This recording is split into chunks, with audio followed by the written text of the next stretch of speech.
बहरिया town Karachi में 26,000 instalment से 4 साल के आसान इकसात पे अपना अपार्टमेंट। सुन के हैरान रह गए ना? कोई भी हैरान रह जाएगा, क्योंकि इस वीडियो में हम आपको बता रहे हैं ग्रैंड सल्तनत अपार्टमेंट प्रोजेक्ट के हवाले से, जिस पे हमने आपको माजी में भी बेशुमार वीडियोस करके बताए जब ये प्रोजेक्ट प्री लॉन्चिंग फेज पे था।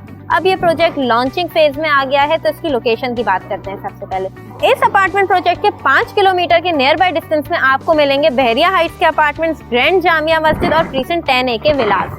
अब ये इतनी अच्छी और फेमस लैंडमार्क्स इसके सराउंडिंग एरियाज में है। इसके अलावा बात करते हैं इसके फ्लोर प्लान और लेआउट प्लान की, जो आपको हमारी स्क्रीन पे विजिबल हो रहे होंगे। दूसरा, यहाँ पे ऑप्शंस क्या क्या अवेलेबल है।